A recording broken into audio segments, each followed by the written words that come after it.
The Story of Civilization, Volume 3, Caesar and Christ, Part 1, by Will Durant. Continued. Cassette 5, Side 1.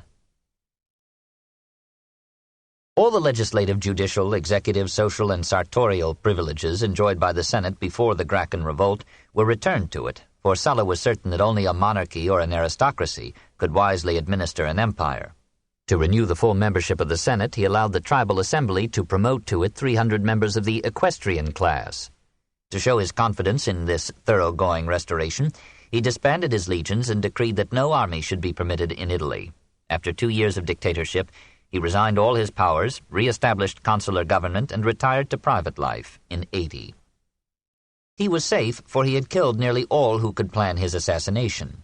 He dismissed his lictors and guards, walked unharmed in the forum, and offered to give an account of his official actions to any citizen who should ask for it. Then he went to spend his last years in his villa at Cumae. Tired of war, of power and glory, perhaps of men, he surrounded himself with singers, dancers, actors, and actresses, wrote his Commentarii, hunted and fished, ate and drank. Men had long since called him Sulla Felix, Sulla the Happy, because he had won every battle, known every pleasure, reached every power, and lived without fear or regret. He married 5 wives, divorced 4, and eked out their inadequacy with mistresses. At 58 he developed an ulcer of the colon so severe that the corrupted flesh, says Plutarch, broke out into lice. Many men were employed day and night in destroying them, but they so multiplied that not only his clothes, baths, and basins, but his very food was polluted with them. He died of intestinal hemorrhage after hardly a year of retirement, in 78. He had not neglected to dictate his epitaph. No friend ever served me, and no enemy ever wronged me, whom I have not repaid in full. Chapter 7. The Oligarchic Reaction, 77 to 60 B.C. 1. The Government. Nevertheless, Sulla had erred twice on the side of generosity. He had spared the son and nephew of his enemies, the gay and brilliant Caius Julius Caesar, who was entering his 20s in the proscription years. Sulla had nominated him for death, but let him go on the importuning of their common friends. His judgment, however, was not mistaken when he remarked, "In that young man go many Mariuses." And perhaps he erred in resigning too soon and enjoying himself to an early end. Had his patience and insight equaled his ruthlessness and courage, he might have saved Rome a half-century of chaos and given her in 80 B.C. the peace and security, order and prosperity that Augustus would bring back from Actium. He restored the old when he should have created the new. Within a decade after his death, his work was in ruins. Relaxed in the arms of victory, the patricians neglected the tasks of government to seek wealth in business and spend it in luxury. The struggle between the optimates and the populares continued with a bitterness that passionately awaited another opportunity for violence. The optimates, or best people, made nobilitas their creed. Not in the sense of noblesse oblige, but on the theory that good government required the restriction of major magistracies to men whose ancestors had held high office. Anyone who ran for office without such forebears was scorned as novus homo, a new man or upstart. Such were Marius and Cicero. The populares demanded career open to talent, all power to the assemblies, and free land for veterans and the poor. Neither party believed in democracy. Both aspired to dictatorship, and both practiced intimidation and corruption without conscience or concealment. The collegia that had once been mutual benefit societies became agencies for the sale of great blocks of plebeian votes. The business of vote-buying reached a scale where it required a high specialization of labor. There were divisores, who bought votes, interpretes or go-betweens, and sequestres, who held the money until the votes had been delivered. Cicero describes candidates as going about purse in hand among the electors in the field of Mars. Pompey had his mediocre friend Afranius made consul by inviting the leaders of the tribes to his gardens and there paying them for the ballots of their groups. So much money was borrowed to finance candidacies that the campaigns raised the interest rate to 8% per month. The courts, now preempted by senators, rivaled the polls in corruption. Oaths had lost all value as testimony. Perjury was as common as bribery. Marcus Messala, being indicted for buying his election to the consulate in 53, was unanimously acquitted, though even his friends acknowledged his guilt. "Trials are now managed so venally," wrote Cicero to his son, "that no man will ever be condemned hereafter except for murder." He should have said no man of means, for "Without money and a good lawyer," said another advocate at this period, "a plain, simple defendant may be accused of any crime which he has not committed, and will certainly be convicted." Lentulus Sura, having been acquitted by 2 votes, mourned the extra expense he had gone to in bribing 1 more judge than he had needed. When Quintus Calidus, praetor, was convicted by a jury of senators, he calculated that they could not honestly require less than 300,000 sesterces to condemn a praetor. Protected by such courts, the senatorial proconsuls, the tax-gatherers, the money-lenders, and the business agents milked the provinces at a rate that would have angered their predecessors with envy. There were several honorable and competent provincial governors, but what could be expected of the majority? They served without pay, usually for a year's term. In that brief time they had to accumulate enough to pay their debts, buy another office, and set themselves up for life in the style befitting a great Roman. The sole check upon their venality was the Senate, and the senators could be trusted as gentlemen not to raise a fuss, since nearly all of them had done, or hoped soon to do, the same. When Caesar went to farther Spain as proconsul in 61, he owed $7,500,000. When he returned in 60, he cleared off these debts at one stroke. Cicero thought himself a painfully honest man. He made only $110,000 in his year as governor of Cilicia, and filled his letters with wonder at his own moderation. The generals who conquered the provinces were the first to profit from them. Lucullus, after his campaigns in the east, became a synonym for luxury. Pompey brought in from the same region $11,200,000 for the treasury and $21 million for himself and his friends. Caesar took literally untold millions from Gaul. After the generals came the publicans, who collected from the people twice the amount which they remitted to Rome. When a province or city could not raise enough from its subjects to pay the demanded tribute or tax, Roman financiers or statesmen would lend them the necessary funds at from 12 to 48% interest, to be collected, if need be, by the Roman army through siege, conquest, and pillage. The Senate had forbidden its members to take part in such loans, but pompous aristocrats like Pompey and saints like Brutus skirted the law by lending through intermediaries. In some years, the province of Asia paid Romans twice as much in interest on loans as it paid to the publicans in the treasury. The paid and unpaid interest on money borrowed by the cities of Asia Minor to meet Sulla's exactions in 84 had swelled by 70 to 6 times the principal. To meet the charges on this debt, communities sold their public buildings and statuary, and parents sold their children into slavery, for defaulting debtors could be stretched on the rack. If any wealth still remained, a flock of entrepreneurs came in from Italy, Syria, and Greece with senatorial contracts for developing the mineral, timber, or other resources of the province. Trade followed the flag. Some bought slaves, some sold or bought goods, others purchased land and set up provincial latifundia larger than those of Italy. "No Gaul," said Cicero in 69, with his customary exaggeration, "carries through any business without the intervention of a Roman citizen. Not a penny changes hands there without passing through the ledgers of a Roman."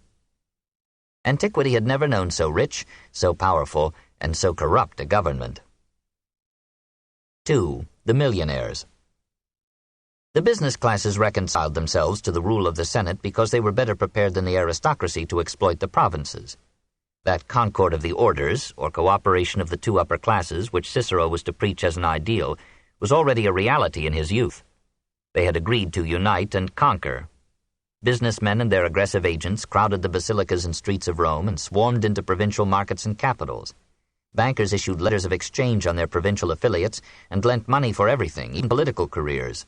Merchants and financiers swung their influence to the populares when the Senate proved selfish, and back to the optimates when democratic leaders tried to keep their pre-election promises to the proletariat. Crassus, Atticus, and Lucullus typify the 3 phases of Roman wealth: acquisition, speculation, luxury. Marcus Licinius Crassus was of aristocratic lineage. His father, a famous orator, consul, and censor, had fought for Sulla and had killed himself rather than yield to Marius. Sulla rewarded the son by letting him buy at bargain prices the confiscated properties of proscribed men. As a youth, Marcus had studied literature and philosophy and had assiduously practiced law, but now the smell of money intoxicated him. He organized a fire brigade, something new to Rome. It ran to fires, sold its services on the spot, or bought endangered buildings at nominal sums and then put out the fire. In this way, Crassus acquired hundreds of houses and tenements, which he let at high rentals. He bought the state mines when Sulla denationalized them. Soon he had inflated his fortune from 7 million to 170 million sesterces, or $25,500,000, a sum nearly equal to the total yearly revenue of the treasury. No man should consider himself rich, said Crassus, unless he could raise, equip, and maintain his own army. It was his destiny to perish by his definition. Having become the wealthiest man in Rome, he was still unhappy. He itched for public office, for a province, for the leadership of an Asiatic campaign. He solicited votes humbly in the streets, memorized the first names of countless citizens, lived in conspicuous simplicity, and to tether influential politicians to his star, lent them money without interest but payable on demand. With all his eager ambitions, he was a kindly man, accessible to everyone, generous without limit to his friends, and contributing to both political parties with that bilateral wisdom which has always distinguished his kind. He fulfilled all his dreams. He became consul in 70 and again in 55, governed Syria, and helped to raise the great army that he led against Parthia. He was defeated at Carrhae, treacherously captured and barbarously slain in 53. His head was cut off, and into the mouth his conqueror poured molten gold. Titus Pomponius Atticus, though of equestrian birth, was a truer aristocrat than Crassus, and a higher type of millionaire, as honest as Meyer Anschel of the Rothschild, as learned as Lorenzo de' Medici, as financially astute as Voltaire. We hear of him first as a student in Athens, when his conversation and his reading of Greek and Latin poetry so charmed Sulla that the blood-stained commander wished in vain to take him back to Rome as a personal companion. He was a scholar and a historian, wrote an outline of universal history, lived most of his life in the philosophical circles of Athens, and earned his cognomen from his Attic erudition and philanthropies. His father and his uncle left him some $960,000. He invested it in a great cattle ranch in Epirus, in buying and letting houses in Rome, in training gladiators and secretaries and hiring them out, and in publishing books. When good openings came, he lent money at profitable rates. But to Athens and his friends he lent without interest. Men like Cicero, Hortensius, and the younger Cato entrusted him with their savings and the management of their affairs, and honored him for his caution, his integrity, and his dividends. Cicero was glad to have his advice not only in purchasing houses, but in choosing statuary to adorn them and books to fill his library. Atticus entertained frugally and lived with the modesty of a true Epicurean. But his genial friendship and his cultivated conversation made his house in Rome the salon of all political celebrities. He contributed to all parties and was spared in all proscriptions. At the age of 77, finding himself afflicted with a painful and incurable disease, he starved himself to death. Lucius Licinius Lucullus, of high patrician family, sallied forth in 74 to complete Sulla's war against Mithridates. For 8 years he led his inadequate forces with courage and skill. Then, as his campaign was nearing full success, his tired troops mutinied, and he guided their retreat from Armenia to Ionia through perils as great as those that had immortalized Xenophon. Relieved of his command by political intrigue, he returned to Rome and, with his patrimony and his spoils, spent the rest of his life in quiet but ornate luxury. He built on the Pincian Hill a palace with spacious halls, loggias, libraries, and gardens. At Tusculum his estate extended for many miles. He bought a villa at Misenum for 10 million sesterces, or $1,500,000, and he turned the entire island of Nisida into his summer resort. His various gardens were famous for their horticultural innovations. It was he, for example, who introduced the cherry tree from Pontus to Italy, whence it was carried to North Europe and America. His dinners were the culinary events of the Roman year. Cicero tried once to find out how Lucullus ate when alone.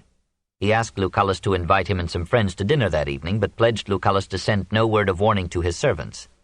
Lucullus agreed, merely stipulating that he be allowed to notify his staff that he would eat in the Apollo room that evening. When Cicero and the rest came, they found a lavish repast. Lucullus had several dining rooms in his city palace, each selected according to the splendor of the feast.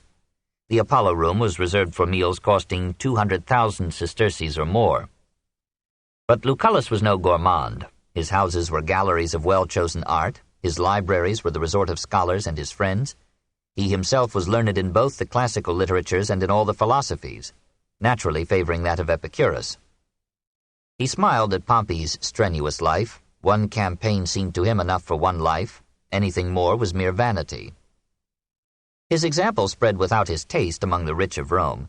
Soon patricians and magnates were competing in luxurious display, while revolt brewed in bankrupt provinces and men starved in the slums. Senators lounged in bed till noon and seldom attended sessions. Some of their sons dressed and walked like courtesans, wore frilled robes and women's sandals, decked themselves with jewelry, sprinkled themselves with perfume, deferred marriage or avoided parentage, and emulated the bisexual impartiality of the Greeks. Senatorial houses cost up to 10 million sesterces. Clodius, leader of the plebs, built a mansion costing 14,800,000. Lawyers like Cicero and Hortensius, despite the Cincian law against legal fees, competed in palaces as well as in oratory. The gardens of Hortensius contained the largest zoological collection in Italy. All men of any pretension had villas at or near Baiae, where the aristocracy took the baths, enjoyed the Bay of Naples, and declared a moratorium on monogamy. Other villas rose on the hills outside of Rome. Rich men had several, moving from one to another as the season changed. Fortunes were spent on interior decoration, furniture, or silver plate. Cicero paid 500,000 sesterces for a table of citrus wood. 1,000,000 sesterces might be paid for one of cypress wood. Even the younger Cato, pillar of all Stoic virtues, was alleged to have paid 800,000 sesterces for some table spreads from Babylon. A horde of specialized slaves formed the staff of these palaces. Valets, letter carriers, lamplighters, musicians, secretaries, doctors, philosophers, cooks. Eating was now the chief occupation of upper-class Rome. There, as in the Ethics of Metrodorus, everything good had reference to the belly.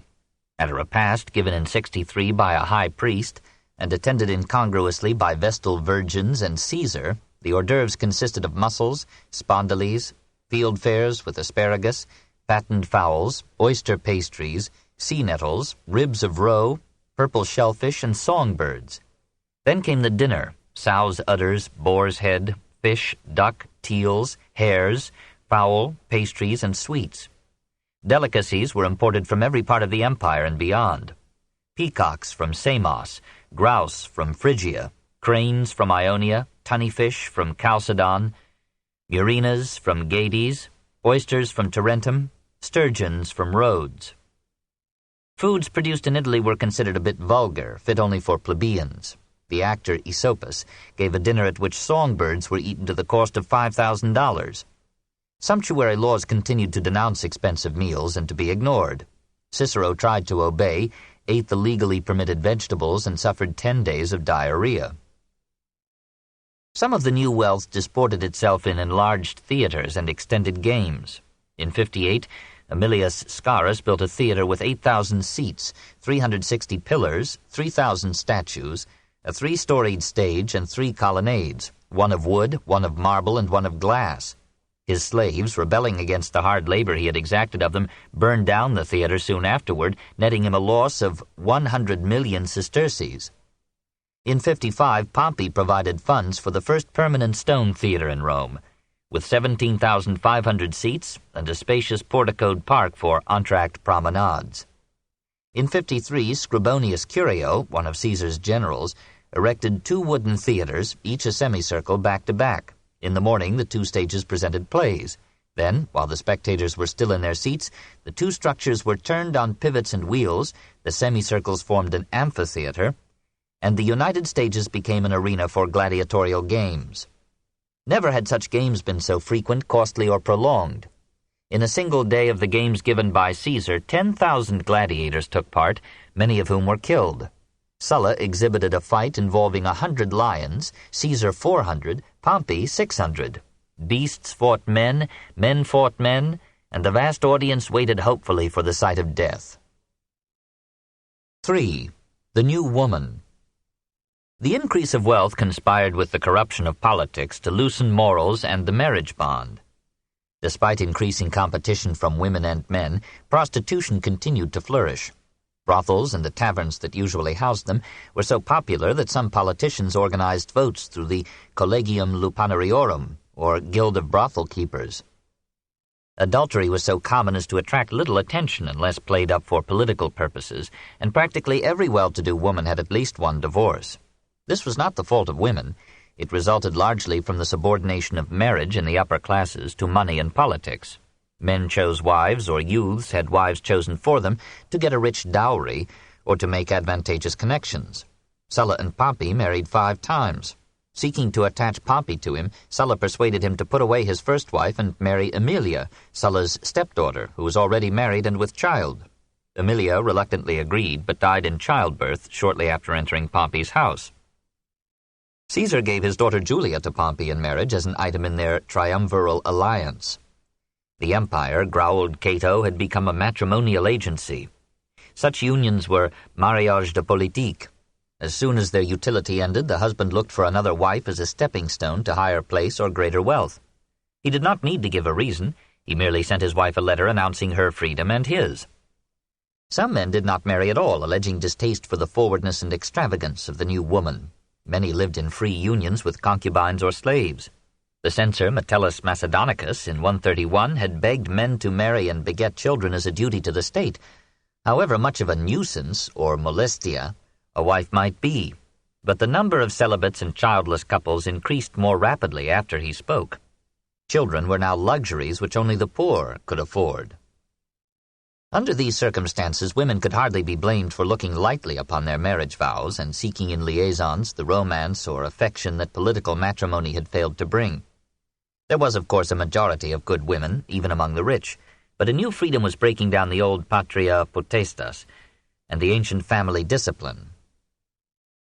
Roman women now moved about almost as freely as men. They dressed in diaphanous silks from India and China, ransacked Asia for perfumes and jewelry. Marriage cum manu disappeared, and women divorced their husbands as readily as men their wives. A growing proportion of women sought expression in cultural pursuits. They learned Greek, studied philosophy, wrote poetry, gave public lectures, played, sang, and danced, and opened literary salons. Some engaged in business, a few practiced medicine or law. Clodia, the wife of Quintus Caecilius Metellus, was the most prominent of those ladies who in this period supplemented their husbands with a succession of cavalieri serventi. She had a gay passion for the rights of women, shocked the older generation by going about unchaperoned with her male friends after her marriage, accosted people whom she met and knew, and sometimes publicly kissed them instead of lowering her eyes and crouching in her carriage as proper women were supposed to do. She invited her male friends to dine with her while her husband absented himself with the chivalry of the Marquis de Châtelet. Cicero, who cannot be trusted, describes her loves, adulteries, and lecheries, her songs and symphonies, her suppers and carousing at Baiae on land and sea. She was a clever woman who could sin with irresistible grace, but she underestimated the selfishness of men. Each lover demanded her entirely until his appetite waned, and each became her shocked enemy when she found a new friend. So Catullus, if she was his Lesbia, besmeared her with ribald epigrams, and Celius, alluding to the price paid for the poorest prostitutes, called her in open court the quadrantariae, the quarter of an ass, 1.5 cent woman. She had accused him of trying to poison her. He hired Cicero to defend him, and the great orator did not hesitate to charge her with incest and murder, protesting, however, that he was not the enemy of women, still less of one who was the friend of all men. Celius was acquitted, and Clodia paid some penalty for being the sister of that Publius Clodius who was the most radical leader in Rome and Cicero's implacable enemy. 4. Another Cato. Amid all this corruption and laxity, one man stood out as an exemplar and a professor of the ancient ways. Marcus Porcius Cato, the younger, had violated a precept of his great-great-grandfather by studying Greek. From it he derived that Stoic philosophy which shared with his republican convictions the inflexible devotion of his life. He inherited 120 talents, or $432,000, but lived in sedulous simplicity. He lent money but took no interest. He lacked his ancestors' rough humor and frightened people by what seemed to them his obstinate incorruptibility and his untimely addiction to principles. His life was an unforgivable indictment of theirs. They wished he would sin a little, if only out of a decent respect for the habits of mankind. They must have rejoiced when, with an almost cynical conception of woman as a biological instrument, he lent his wife Marcia to his friend Hortensius, that is, divorced her and assisted at her marriage to the orator, and later, when Hortensius died, took her again to wife.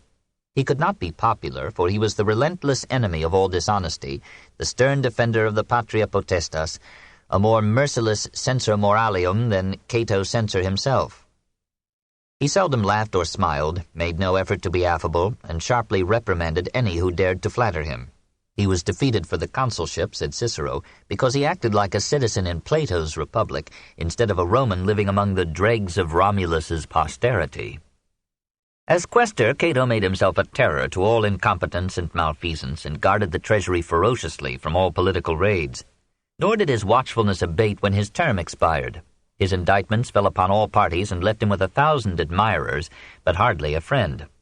As praetor, he persuaded the Senate to issue an order that all candidates, soon after election, must come into court and give under oath a detailed account of their expenses and proceedings in the campaign.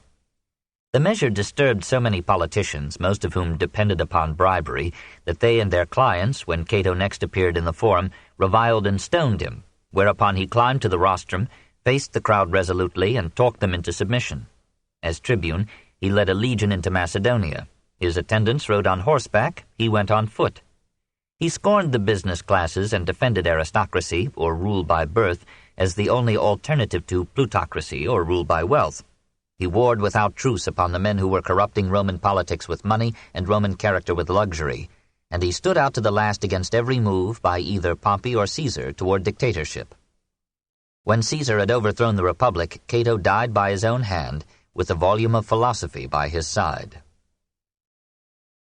5. Spartacus. Misgovernment now reached a height, and democracy a depth rare in the history of states. In 198 BC, the Roman general Didius repeated the exploit of Sulpicius Galba. He lured a whole tribe of troublesome natives into a Roman camp in Spain by pretending to register them for a distribution of land. When they had entered with their wives and children, he had them all slaughtered. On his return to Rome, he was awarded a public triumph.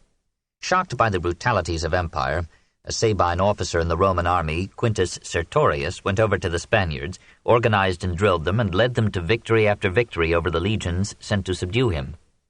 For 8 years, from 80 to 72, he ruled a rebel kingdom, winning the affection of the people by his just administration and by his establishment of schools for the education of native youth. Metellus, the Roman general, offered 100 talents, or $360,000, and 20,000 acres of land to any Roman who should kill him. Perpenna, a Roman refugee in Sertorius's camp, invited him to dinner, assassinated him, and made himself master of the army that Sertorius had trained. Pompey was sent against Perpenna and easily defeated him. Perpenna was executed, and the exploitation of Spain was resumed. The next act of the revolution came not from the free, but from the slave. Lentulus Batiates kept at Capua a school of gladiators, slaves or condemned criminals trained to fight animals or one another to the death in public arenas or private homes. 200 of them tried to escape. 78 succeeded, armed themselves, occupied a slope of Vesuvius, and raided the adjoining towns for food, this in 73. As their leader they chose a Thracian, Spartacus, a man not only of high spirit and bravery, says Plutarch, but also in understanding and gentleness superior to his condition. He issued a call to the slaves of Italy to rise in revolt. Soon he had 70,000 men, hungering for liberty and revenge. He taught them to manufacture their own weapons, and to fight with such order and discipline that for years they outmatched every force sent to subdue them. His victories filled the rich men of Italy with fear, and its slaves with hope. So many of these tried to join him, that after raising his army to 120,000, he refused further recruits, finding it difficult to care for them. He marched his horde toward the Alps, intending when he had passed them that every man should go to his own home. But his followers did not share these refined and pacific sentiments. Revolting against his leadership, they began to loot the towns of northern Italy. The Senate now sent both consuls with heavy forces against the rebels. One army met a detachment that had seceded from Spartacus and slaughtered it. The other attacked the main rebel body and was defeated. Moving again toward the Alps, Spartacus encountered a third army, led by Cassius, and decimated it. But finding his way blocked by still other legions, he turned south and marched toward Rome. Half the slaves of Italy were on the verge of insurrection, and in the capital no man could tell when the revolution would break out in his very home.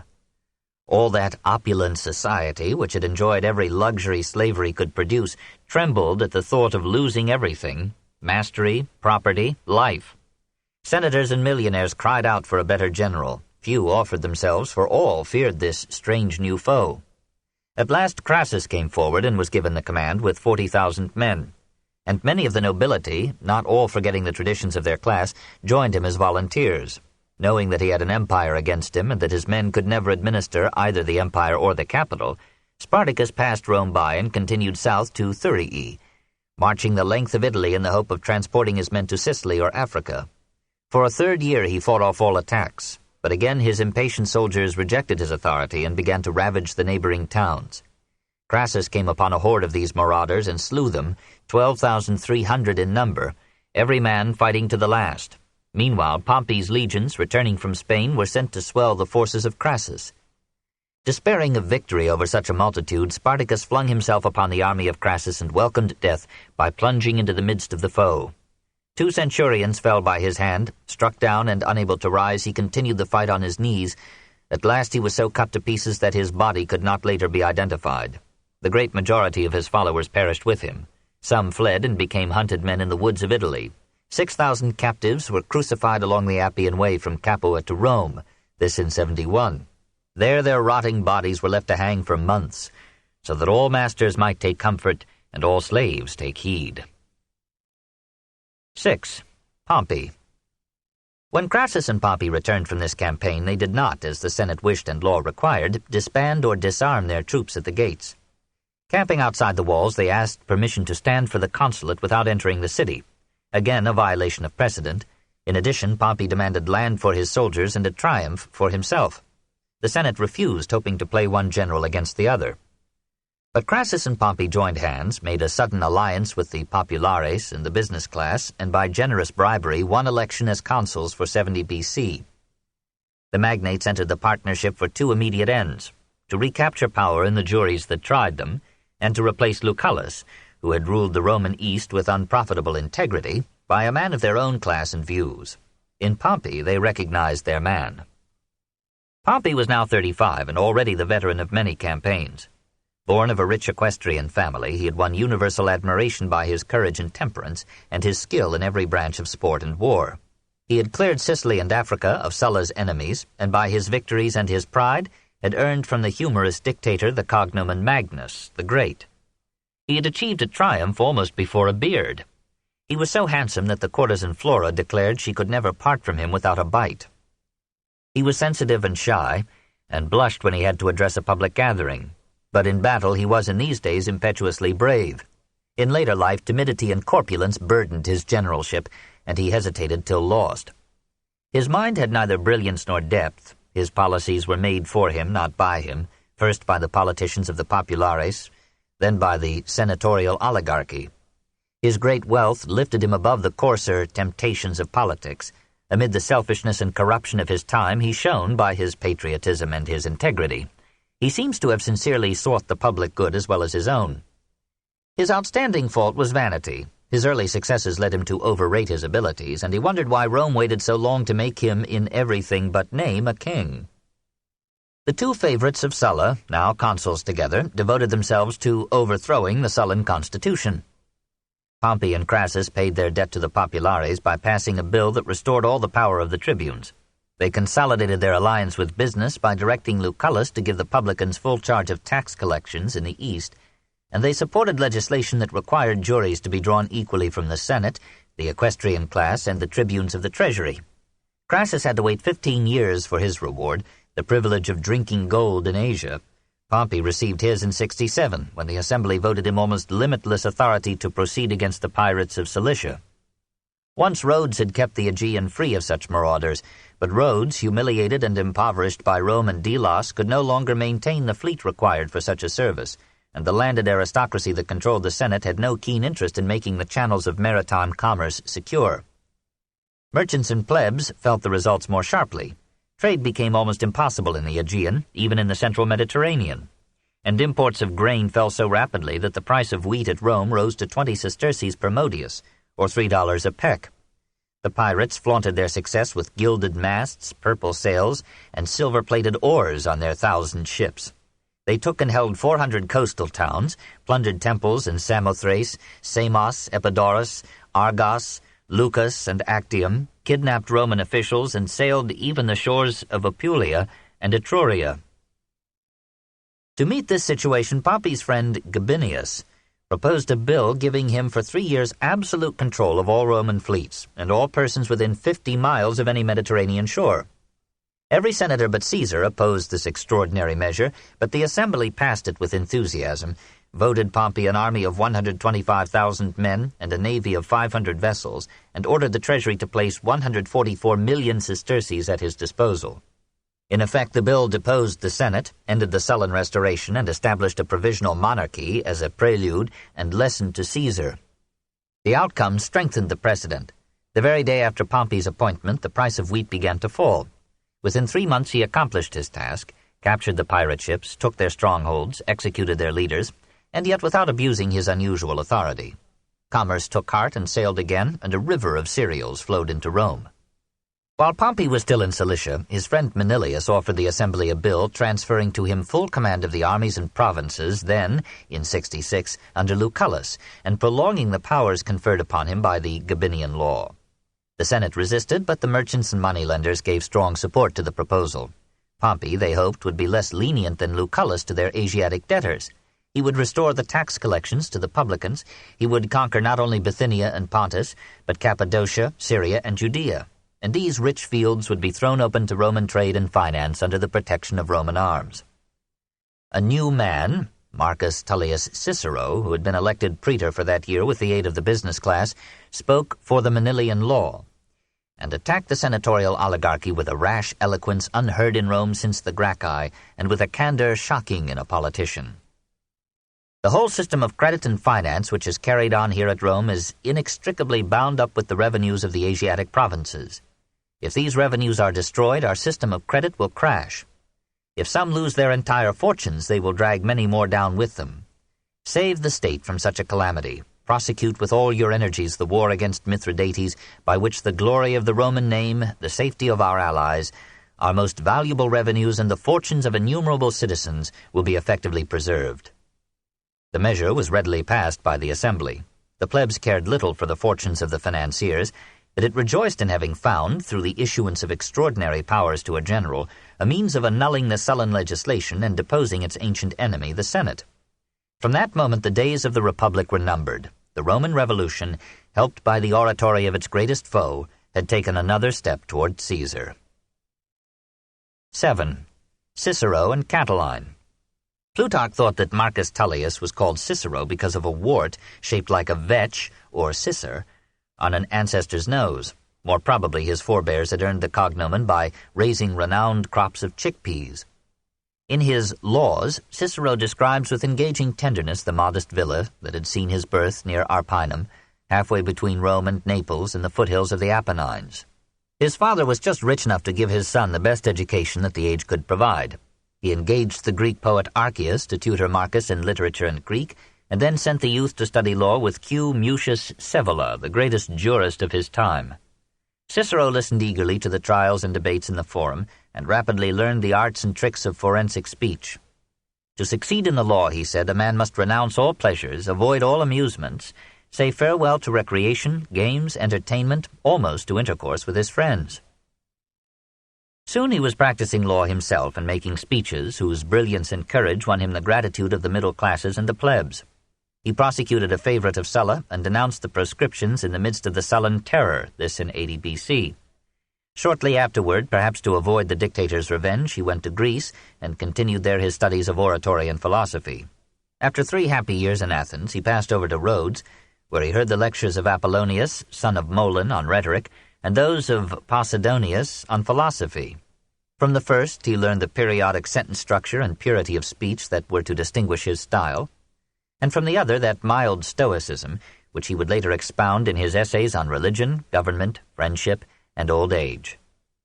Returning to Rome at the age of 30, he married Terentia, whose ample dowry now enabled him to go into politics. In 75, he distinguished himself by his just administration of a quaestorship in Sicily. In 70, having resumed the practice of law, he raised a furor among the aristocracy by accepting a retainer from the cities of Sicily and bringing suit against the senator Caius Verres on the charge that as pro-praetor there, from 73 to 71, Verres had sold his appointments and decisions, had lowered individual tax assessments in inverse proportion to bribes received, had despoiled Syracuse of nearly all its statuary, had assigned the revenues of a whole city to his mistress, and all in all had carried injustice, extortion, and robbery to such a pitch as to leave the island more desolate than after 2 servile wars. Worse yet, Verres had kept for himself some of the spoils that usually went to the publicans. The business class supported Cicero in the indictment, while Hortensius, aristocratic leader of the Roman bar, led the defense for Verres. Cicero was allowed some 100 days to gather evidence in Sicily. He took only 50, but he presented so much damaging testimony in his opening address that Hortensius, who had decorated his gardens with a part of Verres' sculptural loot, abandoned his client. Condemned to pay a fine of 40 million sesterces, Verres fled into exile. Cicero published the 5 additional speeches that he had prepared. They constituted an unsparing attack upon Roman malfeasance in the provinces. His energy and courage won him such support that when he ran for the consulate for 63 BC, he was elected by acclamation. Born of modest equestrian rank, Cicero had naturally sided with the middle class and had resented the pride, privileges, and misrule of the aristocracy. But far more deeply he feared those radical leaders whose program, he thought, threatened all property with mob rule. He therefore made it his policy, now that he was in office, to promote a concord of the orders, that is, a cooperation of the aristocracy and the business class, against the returning tide of revolt. The causes and forces of discontent, however, were too deep and varied to be easily dissolved. Many of the poor were listening to preachers of utopia, and some who listened were ripe for violence. A little above them were plebeians who had forfeited their property through defaulted mortgages. Some of Sulla's veterans had failed to make their land allotments pay and were ready for any disturbance that might give them loot without toil. Among the upper classes were insolvent debtors and ruined speculators who had lost all hope or wished to meet their obligations. Others had political ambitions and saw their road to advancement cluttered with conservatives who took too long to die. A few revolutionists were sincere idealists, convinced that only a complete overturn could mitigate the corruption and inequity of the Roman state. One man sought to unite these scattered groups into a coherent political force. We know Lucius Sergius Catiline only through his enemies, through the history of his movement by the millionaire Sallust, and through the violent vituperation of Cicero's orations against Catiline. Sallust describes him as a guilt-stained soul at odds with gods and men, who found no rest either waking or sleeping, so cruelly did conscience ravage his overwrought mind. Hence his pallid complexion, his bloodshot eyes, his gait now fast, now slow. In short, his face and every glance showed the madman. Such a description suggests the pictures that a people struggling for life or power paints of its enemies in war. When the battle is over, the pictures are gradually revised, but in the case of Catiline we have no revision. In youth he had been charged with deflowering a Vestal virgin, a half-sister of Cicero's first wife. The court had acquitted the virgin, but gossip had not acquitted Catiline. On the contrary, it added that he had killed his son to please his jealous mistress. In the scale against these stories, we can only say that for 4 years after Catiline's death, the common people of Rome, the miserable, starveling rabble, Cicero called them, strewed flowers upon his tomb. This book is continued at this point on the other side of this cassette. Please reverse or turn the cassette over now.